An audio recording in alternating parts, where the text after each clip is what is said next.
Hermanos, vamos a ver lo que dice en el libro de San Lucas, capítulo 23. San Lucas 23, versículo 34. Y Jesús decía: Padre, perdónalos, porque no saben lo que hacen. Hermanos, mientras el Señor estaba en la cruz del Calvario, pero ya desde antes, unos días antes, Él ya estaba experimentando ese rechazo de las personas, lo que Judas ya había pensado, ya había planeado. Y entonces, al estar en el huerto del Getsemaní orando y pidiéndole a sus discípulos que lo acompañaran a orar, él se sentía triste, ya se sentía mal, sabía lo que iba a suceder. Pero él estaba orando a su Padre Celestial, él oraba y clamaba y Dios lo fortaleció.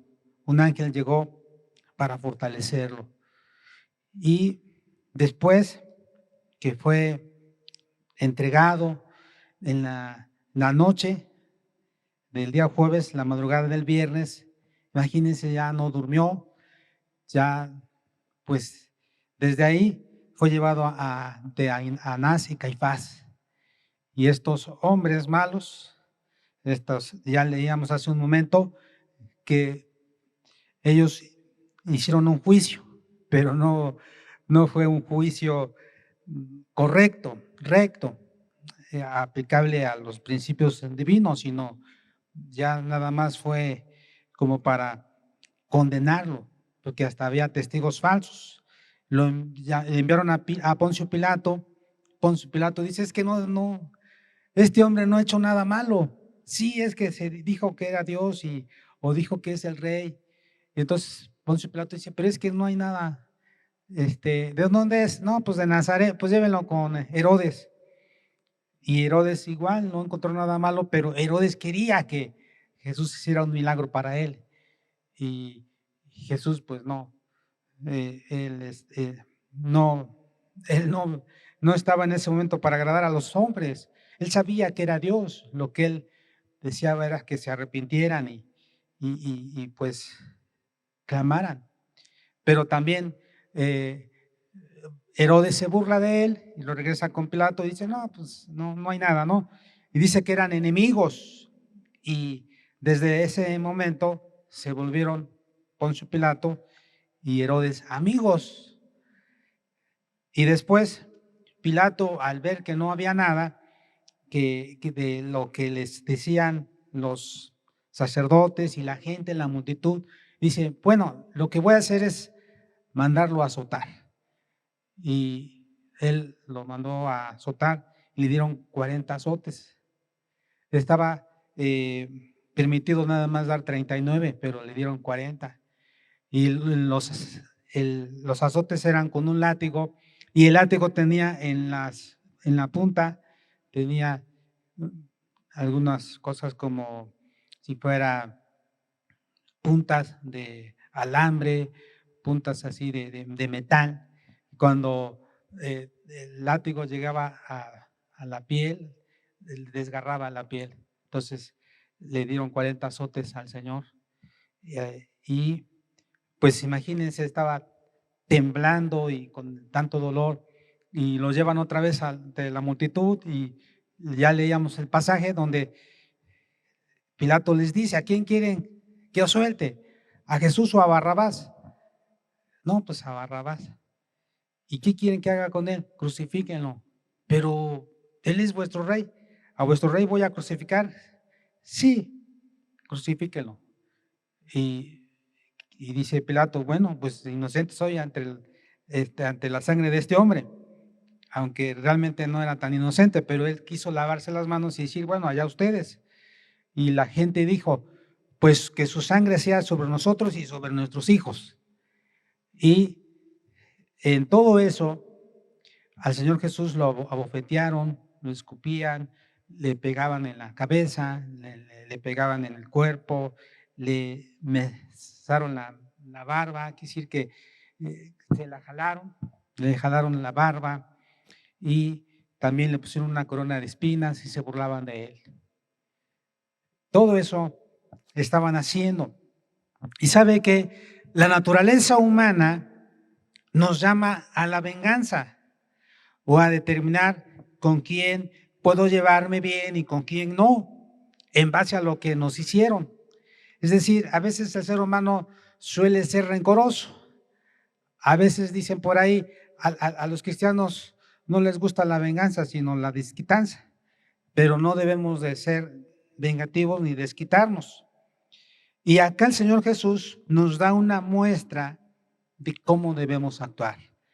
El Señor Jesús, estando en la cruz del Calvario, Él le dice a su Padre, porque Él también ya lo había hecho, pero le dice a su Padre Celestial: Padre, perdónalos porque no saben lo que hacen.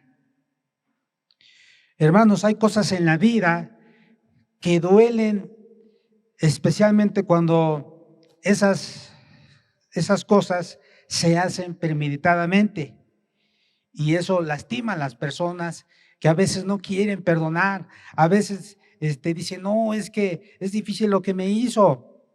A veces cuando un esposo es infiel con la esposa o la esposa es infiel con el marido, es difícil perdonarlo, es difícil, pero con la ayuda de Dios podemos hacerlo, las personas pueden hacerlo.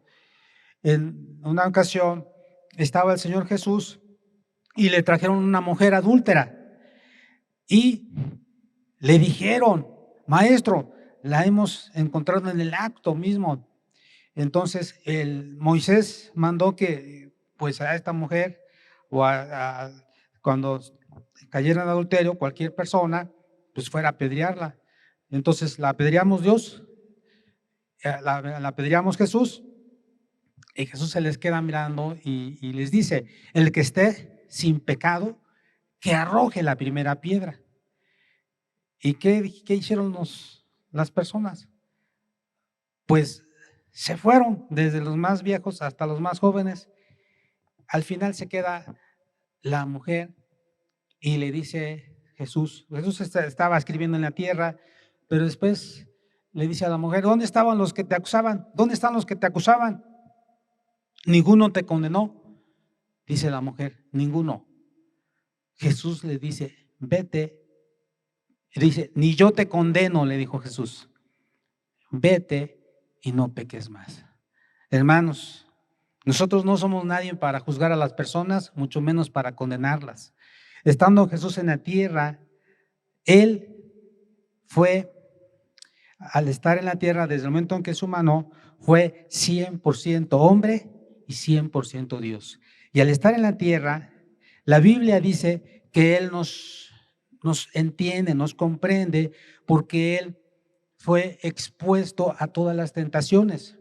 La Biblia dice: fue tentado en todo, pero sin pecado. Es decir, en Él no había maldad. Y esto también quiere decir que el Señor Jesús no tuvo pensamientos impuros. Él estuvo expuesto a todas las tentaciones del ser humano, pero Él no pecó. Pero qué maravilloso, hermanos, porque Él nos entiende, Él nos comprende y Él puede ayudar a las personas cuando su esposa, su esposo han sido infieles. Él mismo les dijo al estar en la tierra: ni yo te condeno, vete y no peques. Ama a Dios. Hermanos, debemos de pedirle a Dios que nos ayude a perdonar a todas las personas que nos han lastimado, que nos han ofendido. Debemos de estar bien delante de Dios. Así es que aquí esta primera palabra es palabra de perdón. Y nosotros debemos siempre estar preparados para cuando Jesús nos llame a su presencia, de no tener nada, de estar bien delante de Dios. La siguiente palabra la encontramos en San Lucas 23, versículo 38. Había también sobre él un título escrito con letras griegas, latinas y hebreas: Este es el Rey de los judíos. Y uno de los malhechores que estaban colgados le injuriaba diciendo: Si tú eres el Cristo, sálvate a ti mismo y a nosotros. Respondiendo el otro, le reprendió diciendo: ¿Ni aún temes tú a Dios estando en la misma condenación? Nosotros a la verdad justamente padecemos porque recibimos lo que merecieron nuestros hechos, mas ningún mal hizo. Y dijo a Jesús: Acuérdate de mí cuando vengas en tu reino. Entonces Jesús le dijo: De cierto te digo que hoy estarás conmigo en el paraíso. La segunda palabra es una palabra de promesa, donde el Señor Jesús da énfasis a los valores espirituales. Uno de los ladrones se burló del Señor Jesús, lo menospreció, lo escarneció, le empezó a injuriar y le reclamaba y le decía: si tú eres el Hijo de Dios, sálvate a ti y sálvanos a nosotros. Pero el otro malhechor se dio cuenta de que este hombre estaba actuando mal y lo reprendió y le dijo: ¿por qué le dices así? ¿Por qué lo tratas así? Nosotros por nuestras maldades, por nuestros hechos estamos acá, estamos padeciendo, pero él no ha cometido nada. Este ladrón reconoció a Jesús como el Hijo de Dios, lo reconoció como el Salvador y confió en él y le hace una petición estando en agonía y le dice: acuérdate de mí cuando vengas en tu reino.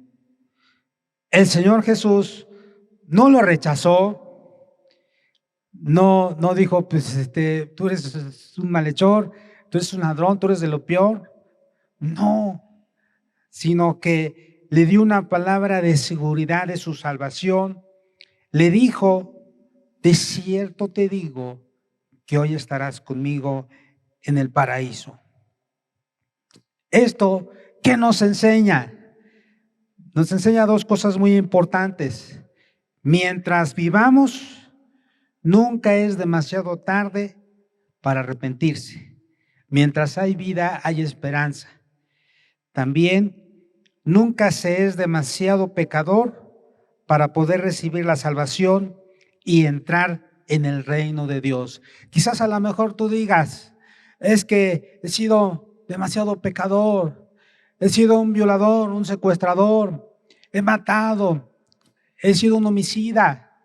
A lo mejor alguien se ha sentido mal porque a lo mejor dirá: pues a lo mejor yo no he hecho tantas cosas como lo que hacen las demás personas, pero me siento mal porque he sido un engañador, porque he sido un mentiroso, porque he sido un infiel. De cualquier manera, para Jesús no hay una persona que no pueda recibir su perdón. Él murió por todos en la cruz del Calvario. Él dio su vida y su sangre preciosa nos limpia de todo pecado. No tenemos que cerrarle la puerta de la salvación a nadie, pues podemos ver que la última persona a la cual Jesús le habló acerca de la salvación fue a un malhechor. Y le dijo: sí, hoy estarás conmigo en el paraíso, porque Dios ha prometido y ha dicho en su palabra: cree en el Señor Jesucristo y serás salvo tú y toda tu casa. Pero Él dice ahí en San Juan, capítulo 1, que al que le recibe, más a todos los que le recibieron, a los que creen en su nombre, les dio potestad de ser hechos hijos de Dios. Y este hombre se arrepintió, le pidió perdón y fue salvo. La siguiente palabra la encontramos en el Evangelio de San Juan, capítulo 19. San Juan 19, versículo 26.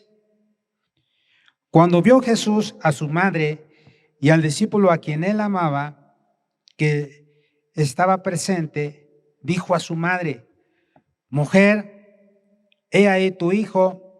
Después dijo al discípulo: he ahí tu madre. Y desde aquella hora el discípulo la recibió en su casa.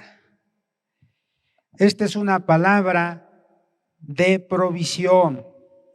Y en este pasaje vemos cómo el Señor Jesús, a pesar de que Él estaba cumpliendo el plan más grande para la humanidad, Él tuvo tiempo para tener cuidado para su madre. Aún estando en esa situación, Él se preocupó por el cuidado de su madre terrenal. Y esto nos habla de que como hijos debemos de estar al pendiente de nuestros padres. Jesús tenía amigos en la tierra. La Biblia dice que Él visitaba la casa de Lázaro, María y Marta, eran sus amigas. Él no nada más tenía amigos hombres, tenía amigas también. Se llevaba con ellas y les hablaba de Dios, les hablaba de su ministerio, les hablaba de los milagros que hacía, cómo la gente era sanada, cómo pues la gente era libre de los demonios. Entre otras cosas les hablaba, les platicaba. Eran sus amigos, se usaban cuando Jesús los visitaba, porque no todo el tiempo Él andaba con sus discípulos, también les permitía que fueran a sus casas a ver a sus familias. Y mientras tanto Él también se reunía con otras personas. Y entonces, aparte, Él convivía mucho con Juan. Es probable que Él no era casado, entonces pues andaba más tiempo con Él. Aparte, también dice que siempre traía o siempre llevaba a Pedro, Jacobo y Juan. Los llevaba también a sus discípulos. Y entonces la Biblia menciona al apóstol Juan como el discípulo amado, como aquel en donde Jesús pues convivía. Había más intimidad, había más confianza quizás. Y entonces Jesús se dirige a su amigo Juan y le dice: yo tengo que partir, pero yo no quiero que mi madre se quede sola. ¿Quieres cuidarla por mí? También se dirige a su madre y le dice: mujer, yo me voy, pero no te vas a quedar sola. Juan te va a cuidar. Quiero que lo trates como un hijo, como si fuera yo. Es probable que José ya había muerto, el esposo de María, ya no estaba. Y Jesús se preocupó y dijo: yo voy a ver que mi madre no esté sola, que aquí en la tierra, que esta mujer pues tenga alguien que la cuide, que vea por ella. Debemos honrar a los padres y la Biblia dice que debemos de honrarlos siempre. No dice si tus padres son buenos, no dice si se han portado bien, no importa el carácter que tengan, no importa los pecados que hayan cometido, nosotros no los vamos a juzgar o condenar. Dios se va a encargar de eso. Dios nos dice: honra a tu padre y a tu madre para que te vaya bien y seas de larga vida sobre la tierra. Jesús estaba cumpliendo, repito, el plan más grande para la humanidad, la redención del hombre. Pero tuvo tiempo para tener cuidado para su madre terrenal. Esto nos habla que aunque tengamos muchas ocupaciones y preocupaciones, debemos de dedicar tiempo para nuestros padres. Esta es una palabra de provisión.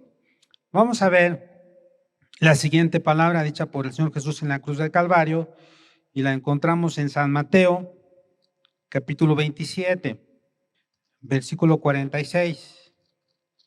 Cerca de la hora novena, Jesús clamó a gran voz diciendo: Elí, Elí, lama sabactani. Esto es: Dios mío, ¿por qué me has desamparado?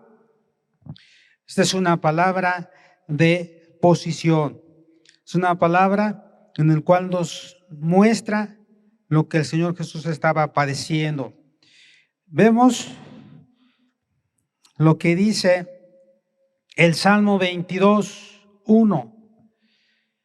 Dios mío, ¿por qué me has desamparado? ¿Por qué estás tan lejos de mi salvación y de las palabras de mi clamor? Hermanos, según los historiadores judíos, el Salmo 22 era cantado cuando se ofrecía el sacrificio del Cordero de la mañana. Ellos cantaban este salmo. Jesús, el Cordero perfecto, estaba siendo ofrecido en sacrificio. El Padre Celestial estaba entregando a su Hijo unigénito por la humanidad pecadora, por cada uno de nosotros. El Padre Celestial no permitió que Abraham sacrificara a su hijo Isaac, pero ahora el Padre Celestial estaba sacrificando a su Hijo por nosotros, y por eso el Señor con agonía expresa: ¿por qué me has desamparado?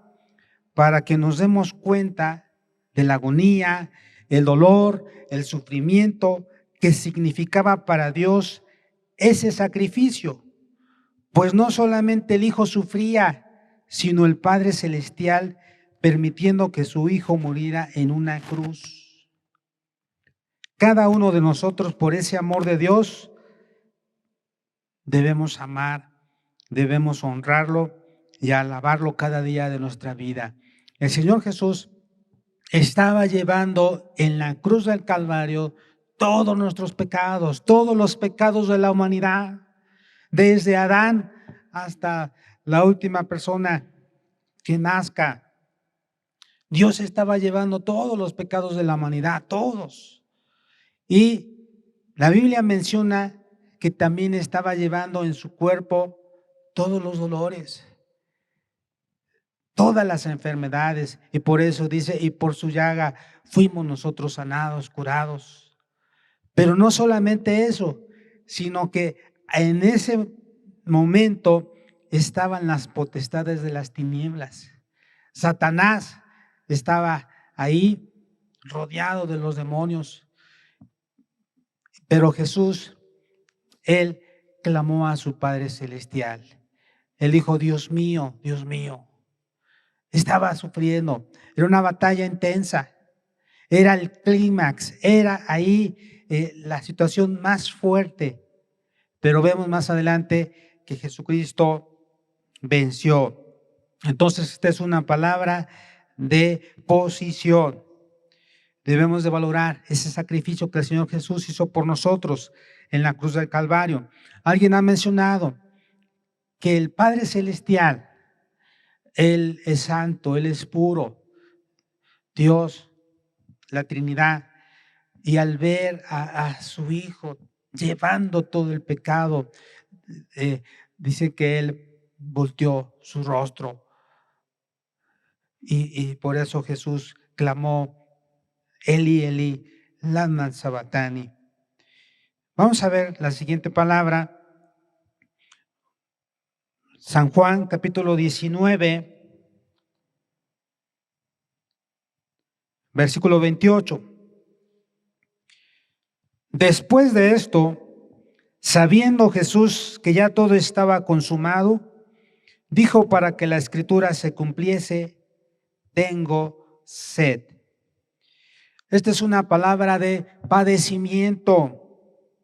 Hermanos, tenemos que entender que uno de los tormentos más grandes para los que morían crucificados no era solamente los clavos, que eran los clavos muy grandes, de varias pulgadas, sino la deshidratación, la pérdida poco a poco de la sangre, la fiebre por la insolación, por las heridas infectadas.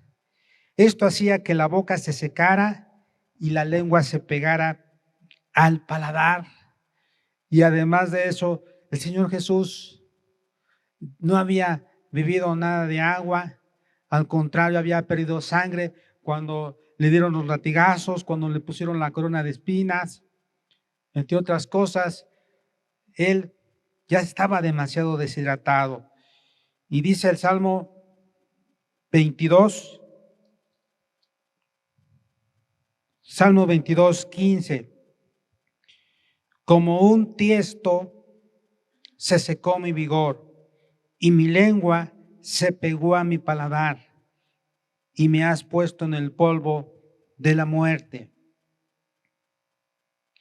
Esta palabra que el Señor Jesús mencionó, tengo sed, tiene un doble mensaje para nuestra vida. El Señor Jesús entregó hasta la última gota de su sangre por nosotros. Sufrió hasta lo último por amor a nosotros. ¿Qué estamos nosotros dispuestos a sufrir por Cristo? El siguiente significado: el Señor Jesús sufrió la agonía de la sed para que nosotros no sufriéramos de sed espiritual.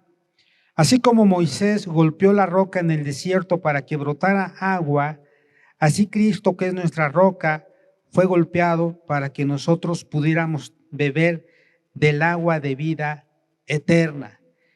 Él, en una ocasión, cuando había una fiesta, en el último gran día de la fiesta, Jesús se puso de pie y él habló y dijo a la gente: si alguno tiene sed, venga a mí y beba. Como dice la Escritura, de su interior correrán ríos de agua viva. Jesús en ese momento tenía sed, físicamente, pero también espiritualmente. Tenía sed de almas, sed de que la gente conociera a Cristo Jesús, de que le conociera a Él, de que valorara el sacrificio que Él estaba haciendo en la cruz del Calvario. Esta es entonces una palabra de padecimiento. Vamos a ver en San Juan, nuevamente, capítulo 19, versículo 30. Cuando Jesús hubo tomado el vinagre, dijo: consumado es. Y habiendo inclinado la cabeza, entregó el Espíritu. Esta es una palabra de perfección. El propósito por el cual el Hijo de Dios se humanó había terminado. Jesús fue el Cordero de Dios que quita el pecado del mundo. Nuestro Señor Jesús dejó bien claro que su obra redentora no quedaba a medias, sino que estaba terminada. Y por eso expresó las palabras consumado es, en la cual en el original aparece como la palabra griega tetelestai. La palabra tetelestai tiene varios significados en el tiempo bíblico y cada uno de esos significados fueron cumplidos por nuestro Señor en la cruz. Tetelestai era usado cuando en una batalla el general del ejército victorioso subía a un monte y gritaba tetelestai. La batalla había sido ganada y Jesús en la cruz del Calvario ganó la batalla contra Satanás. Vamos a ver lo que dice Colosenses capítulo 2, versículos 14 y 15. Anulando el acta de los decretos había contra nosotros, que nos era contraria, quitándola de en medio y clavándola en la cruz, y despojando a los principados y a las potestades, los exhibió públicamente, triunfando sobre ellos en la cruz. A eso se refiere esta palabra, pero más aún, tetelestai también era una palabra usada en el comercio. Cuando se cancelaba una deuda porque ya estaba pagada, se decía tetelestai. es decir, la deuda está cancelada. Jesús pagó nuestras deudas para con Dios, nos justificó y por medio de Él tenemos paz para con Dios. Romanos capítulo 5, versículo 1, dice así la palabra de Dios: justificados pues por la fe, tenemos paz para con Dios por medio de nuestro Señor Jesucristo. Tetelestai, hermanos, la satisfacción de haber, lo pronunció el Señor Jesús. ¿Sabe por qué? Porque Él tenía la satisfacción de haber honrado al Padre, la satisfacción de haber hecho la voluntad del Padre. Y por eso dijo, consumado es. Es una palabra de perfección, es una palabra de victoria, es una palabra donde Él dice, está hecho, vencí, la redención del hombre se ha hecho.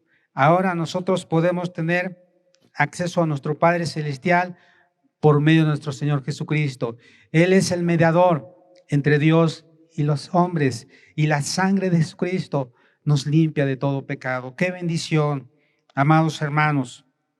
Esta es una palabra de perfección. Y vamos a ver la última palabra, y la encontramos en San Lucas, capítulo 23, versículo 46. Entonces Jesús, clamando a gran voz, dijo, Padre, en tus manos encomiendo mi espíritu. Y habiendo dicho esto, expiró. Esta es una palabra de presentación. Jesús estaba confiando que al morir no estaría más solo. El Padre Celestial estaría con él. Sabía que su vida no quedaría a merced de la muerte, ni de Satanás, sino en las manos de Dios. Y qué interesante, hermanos. Jesús, en la primera palabra, comienza diciendo, Padre, perdónalos porque no saben lo que hacen. Y en la última palabra, Él termina diciendo, Padre, en tus manos encomiendo mi espíritu. Esto nos habla de una relación de confianza entre Jesús y su Padre Celestial, de ternura, de una relación de eternidad. Desde la eternidad ellos han, juntamente con el Espíritu Santo, la Biblia nos menciona que hay un solo Dios y la Trinidad, Dios Padre, Dios Hijo, Dios Espíritu Santo, siempre han existido, coexistido desde la eternidad. Y vemos acá la importancia de encomendar nuestro espíritu al Señor. Hay personas que no piensan en ese momento. Hay personas que ni siquiera a lo mejor han encomendado su alma a Dios, su espíritu. ¿Y sabe por qué? Porque no piensan en la muerte. Algunos piensan que aquí van a vivir eternamente, pero la Biblia nos menciona que está establecido que los hombres mueran una sola vez y después el juicio. Es muy importante, hermanos, que nosotros encomendemos nuestra vida, que encomendemos nuestro espíritu a Dios. Fíjese que una de las cosas más tristes que tenemos como pastores es la de estar en un funeral donde una persona no quiso nada de Dios.